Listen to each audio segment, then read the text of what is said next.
नमस्कार, शाम के 7 बजने वाले हैं। वक्त हो चुका है देश की बात का। मैं हूं आपके साथ अंकित त्यागी। दिल्ली हाई कोर्ट ने आज पिछले साल दिल्ली में हुई हिंसा के एक मामले में पिंजरा तोड़ की एक्टिविस्ट देवांगना कलिता, नताशा नरवाल और जामिया मिलिया इस्लामिया के स्टूडेंट आसिफ इकबाल को जमानत दे दी।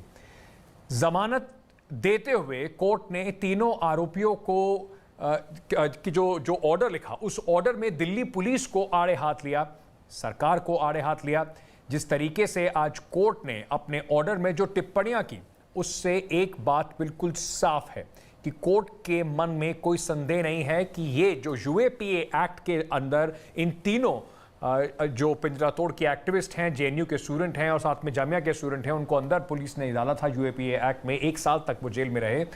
वो कोर्ट ने कहा कि यूएपीए एक्ट को थोपना संसद की मंशा के खिलाफ है और इससे जो एक्ट है उसका जो पूरा जो एक्ट का जोर है, जो जिस तरह से एक्ट को बनाया गया था, उसको कमजोर ही करेगा। कोर्ट ने यह भी कहा कि सरकार को यह समझना होगा कि जो लोग आपके विरोध में आते हैं उसका मतलब ये नहीं कि वो देश विरोध में है।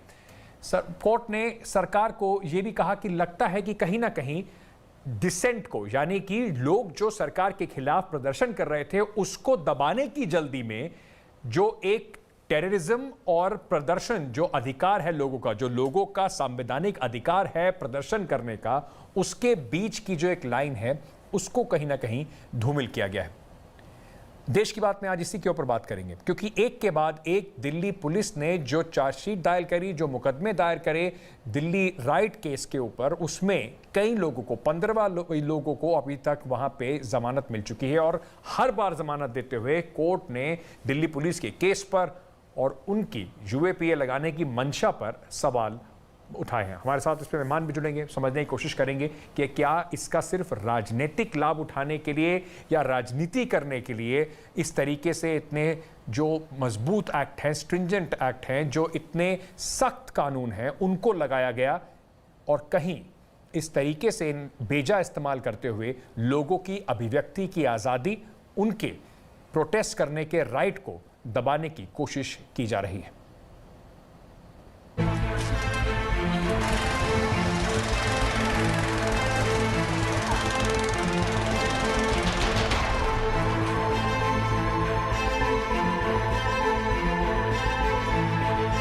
देवांगना कलिता, आसिफ इकबाल, ये वो चेहरे हैं जिन्हें पिछले साल यानी 2020 में दिल्ली में सांप्रदायिक दंगों के सिलसिले में गिरफ्तार किया गया था। बाद में इन लोगों के खिलाफ अनलॉफुल एक्टिविटीज प्रिवेंशन एक्ट यानी यूएपीए लगाया गया था। इन तीनों को ही आज दिल्ली हाईकोर्ट ने जमानत दे दी है। दिल्ली हाईकोर्ट के जस्टिस सिद्धार्थ मृदुल और जस्टिस अनूप जयराम भंभानी की डिवीजन बेंच ने फैसला सुनाया। अपने जमानत के आदेश में दिल्ली हाईकोर्ट ने कहा कि हम ये कहने के लिए बाध्य हैं कि असहमति की आवाज को दबाने की जल्दबाजी में सरकार ने विरोध के संवैधानिक अधिकार और आतंकवादी गतिविधियों के अंतर को खत्म सा कर दिया है। अगर ये मानसिकता जोर पकड़ती है तो ये लोकतंत्र के लिए दुखद दिन होगा। सरकार या प्रोसिक्यूशन जो केस बनाए उसको कोर्ट को एकदम मान नहीं लेना चाहिए। कोर्ट को ये देखना चाहिए कि क्या सच्ची मुच्ची ये यूएपीए का केस है, क्या ये ऐसा केस है जिसमें हमको बेल नहीं देनी चाहिए, क्या ये प्रोटेस्ट है और इसको टेररिस्ट एक्टिविटी बना के किसी सिटीजन के फंडामेंटल राइट्स को खराब किया जाए या उसके ऊपर ट्रैम्पल किया जा रहा है। ये एक बहुत ही अच्छा कोर्ट ने बात कही है। हाईकोर्ट की टिप्पणी के बाद यूएपीए को लेकर भी एक बार फिर से बहस शुरू हो गई है। इसके उपयोग और दुरुपयोग को लेकर हालांकि जमानत देते हुए आगे कोर्ट ने यह भी कहा, सरकारी और संसदीय कार्रवाइयों के खिलाफ प्रदर्शन वैध है। हालांकि इस तरह के विरोध प्रदर्शन के शांतिपूर्ण और अहिंसक होने की उम्मीद करते हैं। जब सरकारी या संसदीय कार्यों का व्यापक विरोध होता है तो भड़काऊ भाषण देना, चक्का जाम का आयोजन और इस तरह की हरकतें असामान्य नहीं है। नताशा, देवांगना और आसिफ को मई 2020 में गिरफ्तार किया गया था। निचली अदालतों ने इस मामले में पहले उनकी जमानत याचिकाएं खारिज कर दी थीं, लेकिन हाईकोर्ट ने अब इसे खारिज करते हुए तीनों आरोपियों को 50-50 हजार रुपए के निजी बॉन्ड और 2-2 मुचलकों पर जमानत दी है। देवांगना 4 मामलों जबकि नताशा 3 मामलों में मुकदमे का सामना कर रही हैं। देवांगना कलिता और नताशा नरवाल दिल्ली स्थित महिला अधिकार ग्रुप पिंजरा तोड़ के सदस्य हैं। वहीं आसिफ इकबाल जामिया मिलिया इस्लामिया का छात्र है। देवांगना कलिता, नताशा नरवाल और आसिफ इकबाल को दिल्ली हाईकोर्ट ने जमानत इस आधार पर दी है कि वो तीनों अपना पासपोर्ट सरेंडर करेंगे। कोर्ट ने तीनों को गवाहों को प्रभावित न करने और सबूतों के साथ छेड़खानी न करने का निर्देश भी दिया है। इसके अलावा कोर्ट ने तीनों को किसी भी तरह की गैर कानूनी गतिविधि में शामिल नहीं होने की हिदायत दी है। दिल्ली में सीएए के समर्थकों और विरोधियों के बीच हिंसा के बाद 24 फरवरी 2020 को सांप्रदायिक हिंसा हुई थी, जिसमें 53 लोगों की मौत हो गई थी और लगभग 200 लोग घायल हो गए थे। इसी पे करेंगे आज देश की बात। हमारे साथ कार्यक्रम में आज जुड़ रहे हैं सत्य रंजन स्वयं, ये एक वकील हैं, एडवोकेट हैं, हमारे साथ जुड़ रहे हैं। संजीव कौशिक पॉलिटिकल एनालिस्ट हैं, हमारे साथ वो भी जुड़ रहे हैं। आशुतोष श्रीवास्तव सुप्रीम कोर्ट के लॉयर हैं। आप तीनों का बहुत बहुत शुक्रिया देश की बात में हमसे जुड़ने के लिए।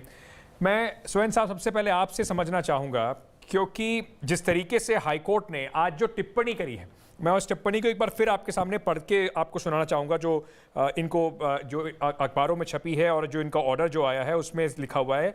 हम ये कहने के लिए बाध्य हैं कि असहमति की आवाज़ को दबाने की जल्दबाजी में सरकार ने विरोध के संवैधानिक अधिकार और आतंकवादी गतिविधियों के अंतर को खत्म सा कर दिया है।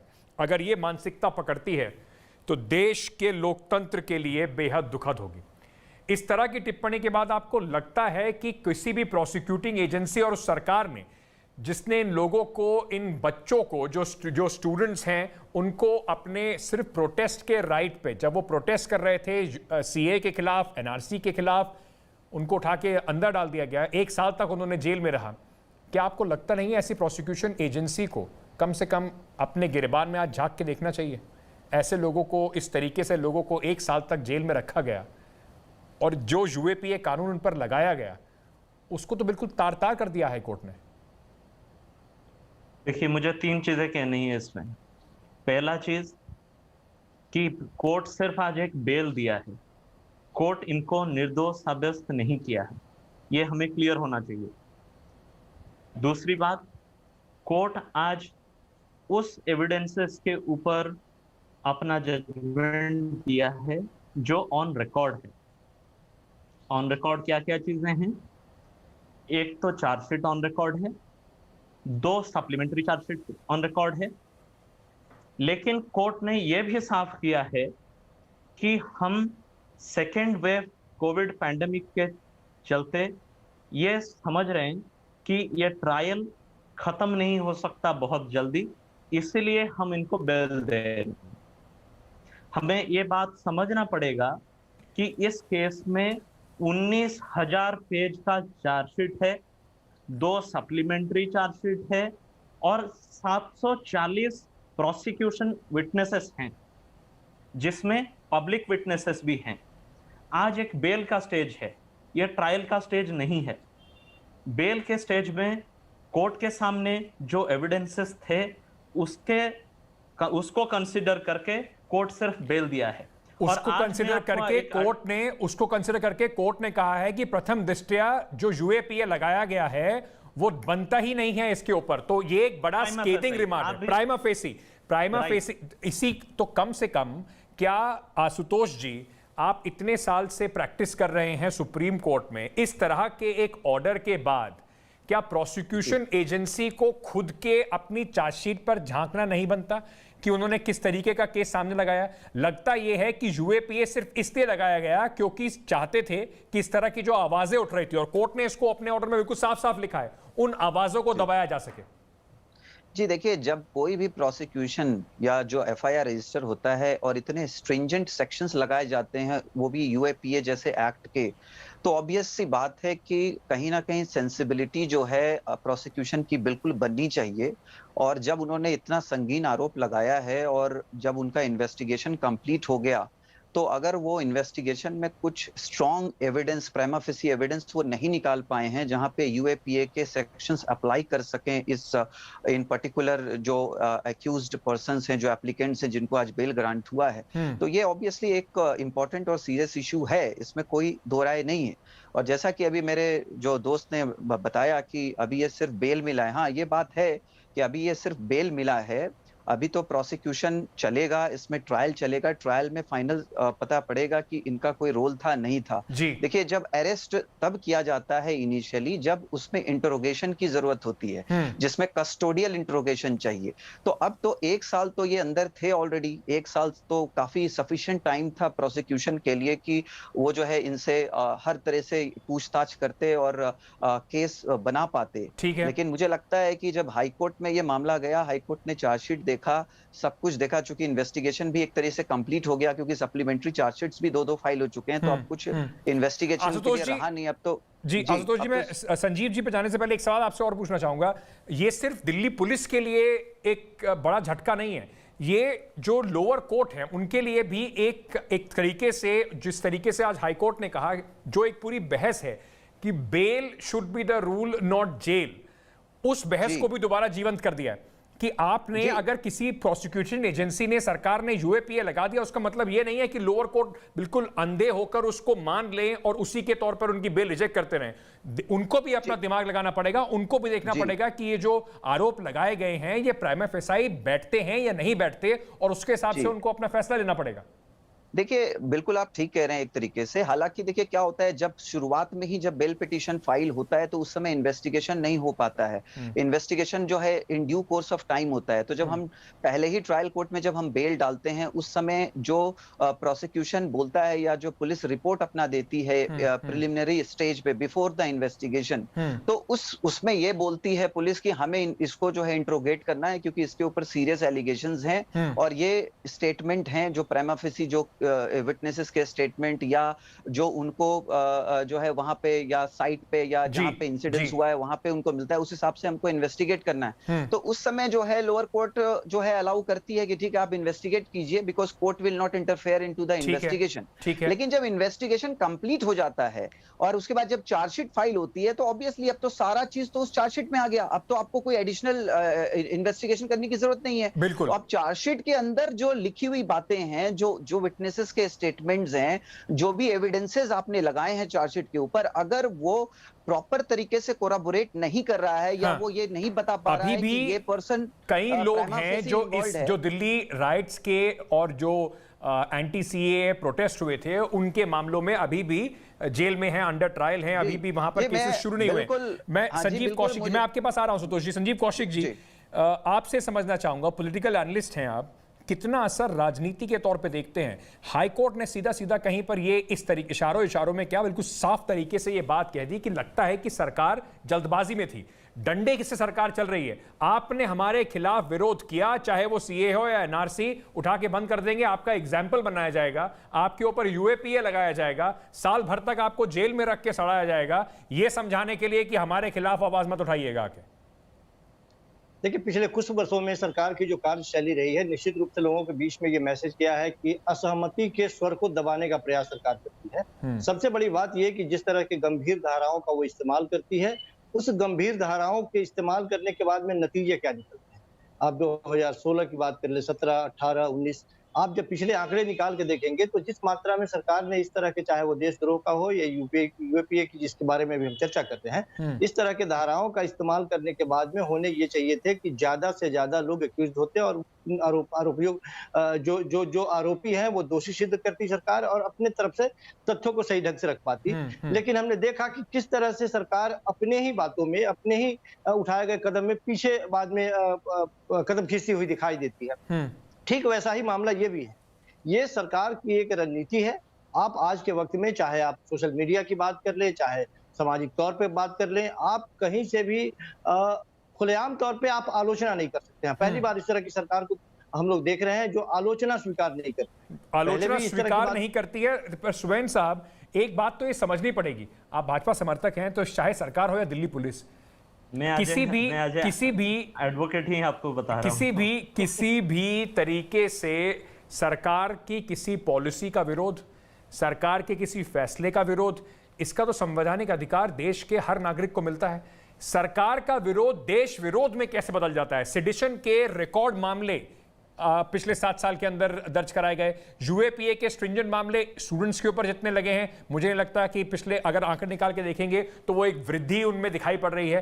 तो क्या सरकार इस तरीके के यूएपीए एक्ट हो या इतने कड़े कानून हो, इनको लगाकर सिर्फ जो उनके खिलाफ विरोध के स्वर हैं उन्हें दबाने का काम कर रही है?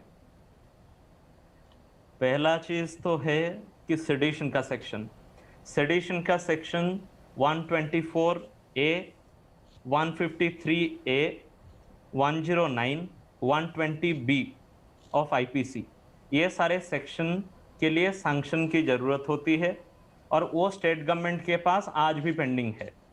तो ये कहना गलत है कि सेडेशन के चार्जेस लगे थे और कोई मेकआउट नहीं हुआ सेक्शन। ये तो पहला बात। मैंने ये नहीं कहा। दूसरी बात, मेरा सवाल ये था कि सेडिशन के चार्जेस बढ़ रहे हैं, यूएपीए जिस तरीके से स्टूडेंट्स पे लगाया जा रहा है, सेडिशन के चार्जेस लोगों पे लगाए जा रहे हैं, लगता कहीं ना कहीं ये है कि कानून का बेजा इस्तेमाल करके सिर्फ विरोध के स्वर को दबाने की कोशिश में लगी है सरकार। देखिए, जहां तक विरोध की सवाल है, राइट टू प्रोटेस्ट हमारे कॉन्स्टिट्यूशन में है, लेकिन हम पहले बार ऐसे एक राइट टू प्रोटेस्ट देखे जहां पे प्रोटेस्ट के टाइम पे चिली पाउडर, प्रोटेस्ट के टाइम पे सोर्ड्स, प्रोटेस्ट के टाइम पे स्टोन्स, ये सारे यूज हो रहे हैं। ये प्रोटेस्ट का तरीका नहीं होता है। हमारे कॉन्स्टिट्यूशन प्रोटेस्ट का अधिकार दिया है, लेकिन पीसफुल प्रोटेस्ट का अधिकार दिया है। वो प्रोटेस्ट कभी वायलेंट नहीं हो सकता है। सुवेन साहब, प्रोटेस्ट कभी अलाउ हो नहीं सकता है। एक तरफ नताशा नरवाल और बाकी जो एक्टिविस्ट हैं उनको यूएपीए में अंदर कर देते हैं, यहां पर भारतीय जनता पार्टी के नेता और मिनिस्टर्स आके गोली मारो और हम रास्ता साफ करा देंगे। उस पर कोर्ट कहता है कि अभी तक आपने कोई कार्रवाई क्यों नहीं करी, एफआईआर क्यों नहीं करी, उस पर पुलिस चुप बैठ जाती है। दिल्ली पुलिस की मंशा पर सवाल उठाना तो मुझे तो नहीं कल आ जाएगा यहां पे सेडिशन का नोटिस। देखिए, दो अलग अलग चीजें हैं। एक है स्टेटमेंट जो भाजपा के नेताओं ने दिए हैं, जो अभी भी प्रूव नहीं हुआ है, वो एक स्टेटमेंट है, और दूसरा एक एक्ट है जो ये 3 लोग किए हैं, जो पब्लिक के सामने है, सीसीटीवी फुटेजेस है सारे। सर, वो एक्ट भी प्रूव होने हैं। इनको तो कह रहे हैं कि ये कॉन्स्पिरेसी में इसलिए शामिल थे क्योंकि ये ऑर्गेनाइज कर रहे थे प्रोटेस्ट। वहां आप कह रहे हैं कि वो इसलिए एक्ट प्रूव नहीं हुआ है क्योंकि उन्होंने कुछ बात बोल दी, उन्होंने भड़काऊ भाषण भी दे दिए, लेकिन उसके बाद कोई उनका डायरेक्ट कनेक्शन आप जोड़ नहीं पा रही है पुलिस अभी तक, तो वो प्रूव नहीं हुए हैं। कहीं ना कहीं आशुतोष जी, लगता है कि सेलेक्टिव हो रहा है जो जिस तरीके से इस तरह के स्ट्रिंजेंट सेक्शंस को लगाया जा रहा है। जो सरकार को पसंद नहीं उनके ऊपर ये स्ट्रिंजेंट एक्शन लग जाएगा, जो सरकार के लोग हैं या जो सरकार को पसंद है वो कुछ भी बोल दे निकल जाएगा, कोई दिक्कत की बात नहीं है। देखिए, हमारा जो कॉन्स्टिट्यूशन है उसमें freedom of speech and expression है, और प्रोटेस्ट तो हमारे कंट्री में गांधी जी के टाइम से होता चला रहा है, इसमें तो कोई दो राय नहीं है। तो आज जो है डेमोक्रेसी बदल तो नहीं जाएगा। अब देखिए, चाहे स्टेट गवर्नमेंट हो, सेंट्रल गवर्नमेंट हो, मुझे लगता है कि पुलिस को जो है सेंसिबिलिटी दिखानी चाहिए, और उनको जो है अब देखना चाहिए कि कहीं भी मिसयूज ऑफ लॉ नहीं होना चाहिए। लॉ तो सब कुछ बना हुआ है, लेकिन अगर आप एफआईआर करके किसी इनोसेंट को अगर आप डाल देते हैं अंदर, तो ये नहीं होना चाहिए। और एट द सेम टाइम ये भी नहीं होना चाहिए कि अगर कोई क्राइम हो रहा है तो आप जो है उसके ऊपर कोई एक्शन ही ना ले। तो दोनों गलत है मेरे हिसाब से, और इसमें कोई भी पॉलिटिकल इन्फ्लुएंस होने की जरूरत होनी नहीं चाहिए। बिल्कुल, हमारा जो जिस तरह से जो 3 पिलर्स होते हैं किसी भी कंट्री में, जो है लेजिस्लेचर हो या फिर जो एग्जीक्यूटिव हो या जुडिशियरी हो, तीनों इंडिपेंडेंट होने चाहिए एक दूसरे से। एग्जीक्यूटिव यानी कि पुलिस, उसका काम है कि जो लॉ है उसको प्रोटेक्ट करे, लॉ एंड ऑर्डर मेंटेन करे। लॉ एंड ऑर्डर मेंटेन करने का मतलब ये नहीं है कि जो आपका फंडामेंटल राइट है सिटीजन्स का, वो आप छीन लें उनसे। आप बोलेंगे नहीं, आप या सिर्फ सरकार के दबाव में आप लोगों को उठा के अंदर कर दें, उनके ऊपर कोई भी एक्ट लगा कि दिल्ली पुलिस के लिए, कौशिक साहब, दिल्ली पुलिस के लिए ये दिल्ली पुलिस के लिए शर्म वाली बात होगी। एक के बाद एक लोगों को बेल मिल रही है, कोर्ट इस तरह की टिप्पणी कर रहे हैं, वहां बीजेपी के नेताओं के खिलाफ वो अब तक कुछ प्रूव नहीं कर पा रहे, एफआईआर दर्ज करके इन्वेस्टिगेशन आगे नहीं बढ़ा पा रहे हैं। मैंने इसीलिए दिल्ली पुलिस की कोई इसमें गलती नहीं है। दिल्ली पुलिस अभी प्रेशर में काम कर रही है। दिल्ली पुलिस की साख पहले से बहुत अच्छी रही है, और दिल्ली पुलिस ने काम भी बेहतर किया है। अपने जिन भी आरोपों को उन्होंने आगे बढ़ाया है उसको सिद्ध भी किया है, इतिहास गवाह है उसका। लेकिन हमारा मानना यह है कि सरकार का फंडा बिल्कुल क्लियर है कि यदि आप सरकार के विरोध में जाते हैं तो आप तैयार रहिए, यदि आप पक्ष में जाते हैं या पक्ष की बात करते हैं चाहे किसी भी मुद्दे पे हो, तो हमने देखा है कि कितनी जल्दी XYZ श्रेणी की सुरक्षा व्यवस्थाएं चारों तरफ से घेर के, हमने मुंबई के मामले में देखा एक अभिनेत्री के मामले में किस तरह से उनको सुरक्षा व्यवस्था मिली। तो ये क्लियर फंडा है कि या तो आप सरकार के साथ हैं तो सरकार के साथ है, यदि विरोध में सरकार का साथ और विरोध तो राजनीतिक हो सकता है, लेकिन देश चलता है कानून से, देश चलता है हमारे कॉन्स्टिट्यूशन से। और अगर उसी का बेजा इस्तेमाल किया जाने लगे लोगों को डराने के लिए, उन्हें धमकाने के लिए, उनमें किसी तरह का भय पैदा करने के लिए, तो शायद वो इस देश के लोकतंत्र की जड़ों के लिए बिल्कुल भी ठीक नहीं होगा। कुल मिलाकर बात सारी यही है। कोर्ट ने अभी इनको बेल दी है, केस चलेगा, केस में इसका क्या अंजाम होगा वो भी आपको बताएंगे। लेकिन सरकार का विरोध किसी भी तरीके से देश का विरोध नहीं है, और विरोध करने वाले लोगों को एंटी नेशनल कह के उन पे टेररिज्म के एक्ट लगाकर, उन पे टेररिज्म के चार्जेस लगाकर अगर उनको इस तरीके से जेल में डाला जाएगा तो शायद सिर्फ इस सरकार के लिए नहीं, आने वाली सरकारों के लिए भी दिक्कत की बात होगी, लोगों के लिए दिक्कत की बात होगी, हमारी जमहूरियत के लिए, हमारे लोकतंत्र के लिए बहुत बड़ी परेशानी साबित हो सकती है। आप तीनों का बहुत बहुत शुक्रिया देश की बात में हमसे जुड़ने के लिए, अपनी बात कहने के लिए। आज के लिए देश की बात में इतना ही। कल फिर मुलाकात होगी आपसे एक बड़े मुद्दे की बड़ी पड़ताल लेकर शाम 7 बजे।